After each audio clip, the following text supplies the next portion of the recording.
Bon alors, aujourd'hui je vais vous montrer comment faire une coupe rapidement le long d'un mur en vrille ou d'une vieille poutre. Voilà, c'est toujours galère de le faire dans ces endroits-là et je retrouve tout souvent des misères. Pourquoi? Parce que bah, en fait plusieurs personnes ont plusieurs façons de faire.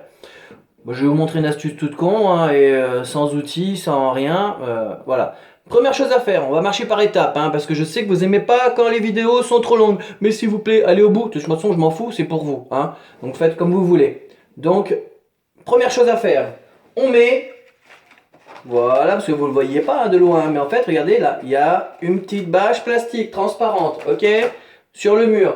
Ce que j'ai fait, j'ai mis un petit scotch en haut, voilà, et sur mon mur. Pourquoi? Parce que comme on va faire une coupe qui va être ajustée, mais elle va pas être ajustée au millimètre, hein, et que vous pourrez pas mettre de joint de silicone en liaison avec le mur, bah, il va falloir sûrement après boucher au map. Mais si vous essayez de mettre un scotch sur le mur pour pouvoir pas dégueulasser le mur et que vous comptez sur le fait que le scotch va bien adhérer sur un mur bien pourri qui est en train de s'effriter ou une vieille poutre, bah vous pouvez vous asseoir dessus.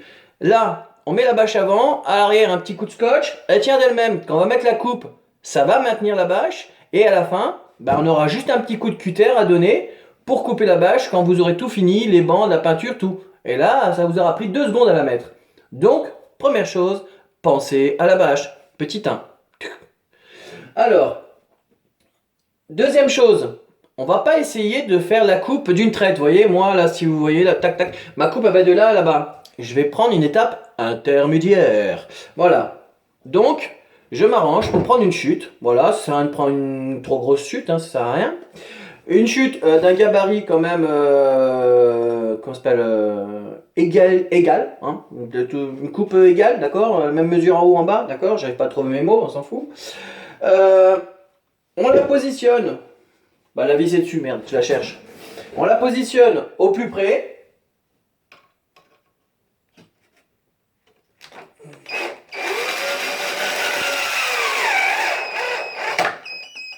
Voilà. On la positionne. Hop. Je rentre le ventre, d'accord.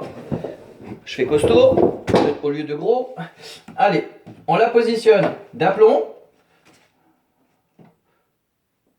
Évidemment, moi, préalablement, j'avais mis un repère, d'accord. Pourquoi d'aplomb? Bah parce qu'on a besoin justement de repères. Parce qu'après, quand le gabarit qu'on est en train de faire, on va s'en servir pour mettre sur la coupe qui, elle, va être d'une traite, il va nous falloir bah, des repères. J'arrête pas de me répéter. Je radote comme un vieux. Ok? Donc là, voilà. Le gabarit de la mort. Attention, attention. Le gabarit de la mort. Et ouais, c'est tout con en fait. Vous prenez juste une petite chute de placo.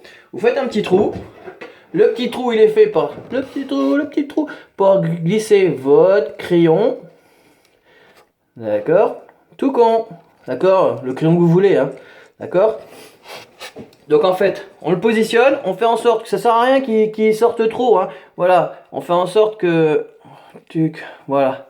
Et je l'ai taillé en pointe parce qu'en fait, je vais me glisser dans l'interstice et j'ai mis le crayon quasiment en face de la pointe. Et on va travailler tout simplement sur notre gabarit qui va glisser sur la bâche plastique. En plus, la bâche plastique, non seulement c'était fait pour la propreté, mais en plus ça va nous aider parce que ça nous aide à bien glisser. Sinon, on aurait tendance à gratter sur le mur et tout péter. Là, hop, je me positionne et je glisse tout le long et au fur et à mesure, le crayon, il va faire ma forme. Hein? Je vais essayer de vous montrer. Bah non, vous avez compris. Je me positionne contre, je glisse et ça suit. Ok? Donc je me positionne comme ça fait contre le mur et ça suit et ça fait la forme. Du coup, tadadam, tadadam, je récupère ma chute. Ok? Et dessous, et dessus, regardez-moi bien, bah oui j'ai tout préparé. Hein. Voilà, vous le voyez au crayon gris, d'accord? Il y a le tracé qui est effectué. Moi, je prends mon cutter ou si vous êtes plus fin, vous prenez le temps de le découper avec une scie à guichet. Hein, c'est un outil de la mort que je vais vous montrer. Ah, je reviens.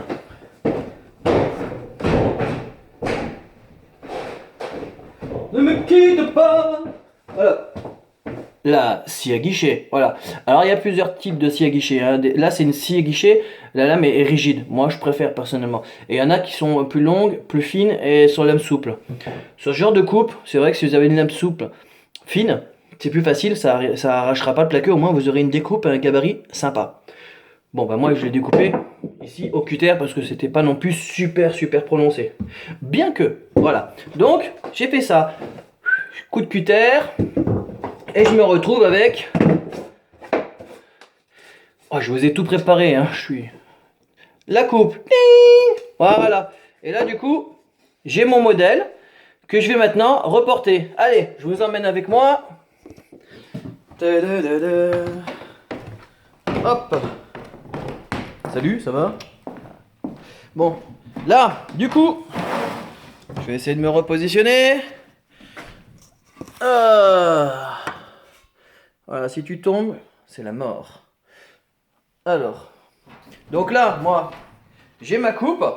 J'ai ma coupe que j'ai préparée, la grande qui va me servir à positionner là-bas dans mon truc. Donc vous, bah, ça va servir votre grande plaque. Bon, de préférence à travailler à plat, hein, bien sûr. Parce que comme c'est un petit peu galère, il faut que ce soit pratique. Je positionne ma chute dessus. Tac. Voilà. Hop, je vous montre pas, j'ai caché quelque chose. Voilà, donc je positionne ma coupe dessus. Je vérifie, parce que tout à l'heure on a pris des repères. Hop. Voilà. Tout à l'heure on a pris des repères. Donc je me positionne depuis l'arrière. Je positionne à l'arrière de ma chute un petit trait. Hop. Un petit trait. Et donc là, c'est comme si j'avais été de niveau là-bas. Et comme j'ai pris la mesure de niveau, automatiquement ma coupe est positionnée comme d'origine. Donc du coup, je n'ai plus qu'à tracer dessus le long du gabarit la forme, l'enlever, elle est reportée, je la découpe et là, magie, oh, ça, c'est ma chute, mais ça, c'est la coupe dont j'avais besoin. Petite astuce pour ceux qui ont pris le plaisir d'aller jusqu'à la fin de ma vidéo. Lorsque vous positionnez sur une vieille poutre ou un vieux mur, ce qui se trouve, c'est que vous avez ajusté par rapport à l'arrivée. Mais à l'arrière, comme c'est une pierre et c'est une poutre, c'est aléatoire. Donc, c'est bon voilà, on voit un petit peu. De faire un genre de biseau juste à l'arrière. Parce que vous, ce qui compte, c'est l'arrivée, vous allez voir. Hein, c'est l'arrivée, ok? Mais à l'arrière, pour bien que ça s'insère et que proprement contre le mur, tac, et que vous voyez quelque chose de propre par ici, hein, bah à l'arrière, vous faites un biseau, comme ça vous êtes sûr que la pierre ou les machins, tout ce qui est à l'arrière ne va pas vous gêner.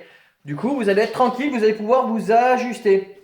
Par contre, même si vous avez une plaque en liaison, il vaut mieux boucher le long de la plaque en liaison que le boucher au bord ici. Donc, ajustez-vous au mieux contre le mur et après vous boucherez au joint qui est avant. Ça permettra d'avoir moins à boucher au bord. Ok? Donc là, je crois qu'on a fait le tour. Donc, la petite astuce du gabarit. La petite bâche en plastique. Le report. Tac, tac. Pour avoir l'équivalent du positionnement de niveau. Donc là, on fait la parallèle. Ok? J'ai pris le point le plus fort pour la mesure finale, pour être sûr de tomber bon. D'accord? Au pire, j'ajuste après. Vous, moi j'ai fait une petite coupe là. Vous, si c'est une grande, là, comme là, vous regardez l'année. Là, vous voyez, j'ai un mur là. Si j'avais une grande tout le long, ben, en fait, il faut utiliser plusieurs petites coupes. Voilà, il n'y a pas trop le choix. Hein. Soit vous faites les gabarits dans du placo, soit dans du carton. Mais bon, du placo, il y en a toujours qui traînent. Hein. Du carton, c'est moins évident. Et il est vraiment nécessaire de mettre la petite bâche en plastique pour éviter que lorsque vous preniez et que vous frottez contre le mur pour insérer les coupes, ensuite, que ça pourrisse votre mur avec la poussière de plâtre. Hein, parce que c'est difficile après nettoyer et ça ne fait pas propre. Voilà. Bon, ben on a fait le tour. Bah, j'espère que c'est bon pour vous. N'oubliez pas un petit commentaire sympa ou un petit j'aime. Et n'hésitez pas à aller sur mon blog. Je mettrai quelques photos et quelques rappels. Comme ça, au moins, c'est plus facile pour prendre des notes. Allez, à tu. Ça veut rien dire. Allez, ciao!